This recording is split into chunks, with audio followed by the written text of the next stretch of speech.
ये सब 2005 में शुरू हुआ जब वैज्ञानिकों ने एक ऐसे ग्रह की खोज की जिसका वातावरण पृथ्वी जैसा था। दूसरे शब्दों में एक ऐसी जगह जहां जीवन संभव हो सकता है। फिर 2006 में नासा ने बीकन नामक एक बहुत ही महत्वाकांक्षी परियोजना शुरू की जिसमें अब तक का सबसे शक्तिशाली ट्रांसमीटर लगा था।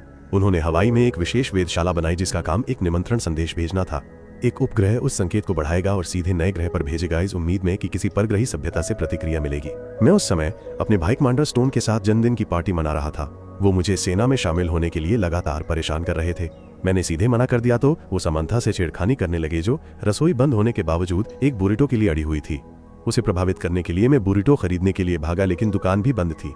तो मैं छत पर चढ़ गया और एक टूटी हुई छत के पैनल से सीधे अंदर गिर गया। बुरिटो लेने और उसे गर्म करने के बाद मैंने काउंटर पर कुछ पैसे फेंके और सीढ़ी का उपयोग करके भाग निकला, लेकिन बदकिस्मती से मैं गिर गया और बहुत सारा सामान गिरा दिया। कुछ सेकंड बाद मेरे पीछे पुलिस की पूरी टुकड़ी थी। पकड़े जाने से पहले मैं फिर भी समंथा को बुरिटो देने में कामयाब रहा। अगली सुबह स्टोन ने मुझे बुरी तरह डांटा। इससे भी बुरा ये था कि समंथा एक एडमिरल की बेटी थी, इसलिए स्टोन की नौकरी भी खतरे में थी। उसने मेरे लापरवाह और गैर जिम्मेदार होने के बारे में चिल्लाया इससे पहले कि सीधे तौर पर घोषणा की मुझे सेना में शामिल होना पड़ेगा। कुछ समय बाद हवाई में RIMPAC कार्यक्रम आयोजित किया गया। दुनिया भर से दर्जनों युद्धपोत सबसे बड़े नौसैनिक अभ्यास में भाग लेने के लिए आए जिसका उद्देश्य राष्ट्रों के बीच सहयोग को बढ़ावा देना था। वास्तविक युद्ध से पहले हमारा एक दोस्ताना फुटबॉल मैच था। इस समय तक मैं अमेरिकी टीम का कप्तान था और आधिकारिक तौर पर समंथा को डेट कर रहा था। जापान के खिलाफ फाइनल मैच में मुझे सीधे चेहरे पर लात मारी गई और पेनल्टी मिली। स्टोन ने कहा कि मुझे चक्कर आ रहे थे और किसी और को किक मारने दो, लेकिन मैंने उसे अनसुना कर दिया और खुद ही किक मारी। मैंने बहुत बुरी किक मारी और जापान ने मैच जीत लिया। उस रात मैंने समंथा से वादा किया कि मैं उसके पिता से शादी करने की अनुमति मांगूंगा। हालांकि मुझे ये परंपरा थोड़ी पुरानी लगी। इस बीच बीकन परियोजना के संकेत को आखिरकार अंतरिक्ष में कुछ मिल गया। अगले दिन एडमिरल टेरेंस ने उद्घाटन समारोह में भाषण दिया। मैं देर से पहुंचा और चुपके से लाइन में घुसने की कोशिश कि निश्चित रूप से वरिष्ठों की नजरों से बच नहीं पाया। उसके बाद की पार्टी में समंथा ने अपने पिता को मुझसे 5 मिनट बात करने के लिए मना लिया, लेकिन यह स्पष्ट था कि वो मुझे बिल्कुल पसंद नहीं करते थे। मैं घबरा गया, शौचालय में गया और जो कहना था उसका अभ्यास करने लगा और नगाता ने जिसने मुझे चेहरे पर लात मारी थी मेरा मजाक उड़ाया। तो एक बहस छिड़ गई और नतीजा ये हुआ कि हम लड़ने लगे। कुछ सेकंड बाद हम दोनों को एडमिरल टेरेंस के कार्यालय में सावधान खड़े होना पड़ा, दिखावा करते हुए कि बस एक दुर्घटना हुई थी। लेकिन वो सब जानते थे और हम दोनों को जमकर डांटा।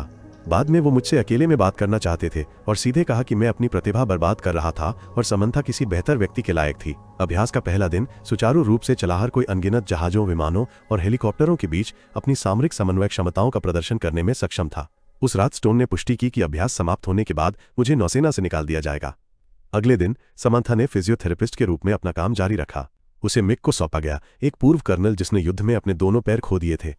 वो तब से निराश था, इसलिए समंथा उसे पहाड़ों में ले गई और उसे जीवन के प्रति एक नया दृष्टिकोण सिखाने की कोशिश की। उसी समय एक विशाल वस्तु बृहस्पति के पास से उड़ी और 5 टुकड़ों में टूट गई। परग्रही संपर्क एजेंसी ने इसका पता लगाया और तुरंत नासा, वायुसेना और बीकन परियोजना को बुलाया। वे वस्तुएं एक गठन में उड़ रही थीं और सीधे पृथ्वी की ओर बढ़ रही थीं, यह साबित करते हुए कि वे कोई बेकार उल्कापिंड नहीं थे बल्कि बुद्धिमान अंतरिक्ष यान थे। उनमें से एक उपग्रह से टकराया और टूट गया, गठन से अलग हो गया।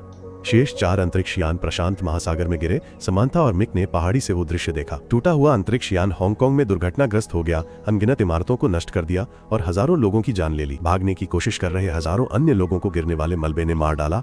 इसके तुरंत बाद कनीशियनों ने पुष्टि की कि ये जहाज नए ग्रह से आए थे, जिसका अर्थ है कि वे मानव जाति के संकेत का जवाब दे रहे थे। हवाई में पूरे बेड़े ने अभ्यास रोक दिया और परग्रही जहाजों की तलाश शुरू कर दी, भले ही वे रडार पर दिखाई नहीं दे रहे थे। चीनी वैज्ञानिकों ने पाया कि टूटा हुआ जहाज एक अजीब सामग्री से बना था और इसकी जालीदार संरचना एक संचार घटक प्रतीत होती थी। कुछ घंटों बाद हमने पानी पर एक अजीब वस्तु का पता लगाया, लेकिन वो रडार पर अदृश्य बनी रही। एक नाव करीब आई और संपर्क करने की कोशिश की, लेकिन कोई जवाब नहीं मिला। मैं धातु के हिस्से पर कूद गया और कुछ नहीं हुआ तो मैंने मुख्य संरचना को छूने की कोशिश की और एक बिजली के झटके ने मुझे दूर फेंक दिया। जैसे ही कोरा मुझे बचाने के लिए दौड़ी, जहाज ने ऊर्जा भरी और आसमान में प्रकाश की 2 किरणें दागी। इसने क्षेत्र के चारों ओर एक बल्क क्षेत्र बनाया, आधे बेड़े को अंदर फंसा लिया। अंदर के लोग बाहर संपर्क नहीं कर सके और उनका रडार खराब होने लगा। एक फाइटर जेट ने बल्क क्षेत्र से उड़ने की कोशिश की और तुरंत फट गया। अचानक वे भयानक चीजें पानी से ऊपर आईं जो बड़ी और भयानक रूप से उन्नत दिख रही थीं। जब स्टोन ने चेतावनी देने के लिए जहाज का हॉर्न बजाया तो एक अंतरिक्ष यान ने एक शक्तिशाली शॉकवेव से जवाब दिया, जिसने सभी खिड़कियां तोड़ दी और सभी के कानों को दर्द से भर दिया। उसके बाद नौसेना ने एक चेतावनी मिसाइल दागी, लेकिन कोई नुकसान नहीं हुआ। दुश्मन के जहाज ने अपनी मिसाइलों से जवाब दिया, इसलिए हमें उन्हें हवा में नष्ट करने के लिए गोलियां चलानी पड़ी।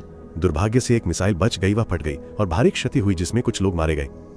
छोटी नाव पर मेरी टीम अंतरिक्ष यान के चारों ओर घूमती हुई गोलियां चला रही थी, साथ ही हमलों से भी बच रही थी। स्टोन ने मुख्य जहाज से गोलीबारी का आदेश दिया, लेकिन हमारी लक्ष्य निर्धारण प्रणाली शॉकवेव के कारण खराब हो गई थी, इसलिए हमला अप्रभावी रहा। अंतरिक्ष यान ने जवाबी हमला किया और एक बार फिर हम सभी मिसाइलों को नहीं रोक सके। एक जहाज पर फट गई जिसमें कई लोग मारे गए और एक छेद हो गया जिससे पानी अंदर आने लगा। हताशा में स्टोन ने अपने सैनिकों को लड़ते रहने का आदेश दिया, लेकिन दुश्मन ने एक बड़े हमले से जवाब दिया और पूरा जहाज फट गया। अपने भाई को मरते हुए देखकर मैंने नाव को बेड़े में वापस जाने का आदेश दिया। मेरा दिल टूट गया था। मुझे बताया गया कि सभी वरिष्ठ अधिकारी मारे गए थे, जिसका मतलब था कि मैं अगला वरिष्ठ अधिकारी कमान संभालेगा। बदला लेने की इच्छा के साथ मैंने चालक दल को एक पूर्ण हमले के लिए तैयार रहने का आदेश दिया। जापानी जहाज पर नगाटा ने अपने लोगों को समर्थन देने का आदेश दिया। परग्रहियों ने तुरंत जवाबी हमला किया और एक बड़े विस्फोट से नगाटा के जहाज को निष्क्रिय कर दिया। मैं लड़ना जारी रखना चाहता था, लेकिन चालक दल ने मेरा दिमाग शांत रखने में मदद की, इसलिए हमने डूबते हुए जापानी सैनिकों को बचाने के लिए जहाज को घुमाया। जब कोई खतरा नहीं रहा तो दुश्मन के अंतरिक्ष यान ने अपनी तोपों को पीछे हटा लिया। हालांकि उनकी मुख्य संरचना ने एक बार फिर ऊर्जा भरी और छोटे विमान के साथ कई हेलीकॉप्टरों को लॉन्च किया। 2 हेलीकॉप्टर हवाई के सैन्य अड्डे पर उतरे, रास्ते में सभी इमारतों, विमानों और हेलीकॉप्टरों को नष्ट कर दिया। एक और मशीन शहर में उतरी एक बेसबॉल खेल को बाधित किया। यह एक बच्चे के सामने रुक गई, लेकिन उसे नजरअंदाज कर दिया। इसके बजाय इसने पुलों जैसे अन्य मशीनों और संरचनाओं पर हमला किया, जिससे कारें खाई में गिर गईं। पहाड़ी पर मिक और समंथा ने छोटे विमान को उड़ते हुए देखा। पुलिस ने उन्हें ढूंढ लिया और उन्हें जाने के लिए कहा, लेकिन मिक वहीं रुके क्योंकि वो परग्रहियों को अपनी आंखों से देखना चाहते थे। विमान वेधशाला के बगल में उतरा और पायलट संरचना का विश्लेषण करने के लिए बाहर आया।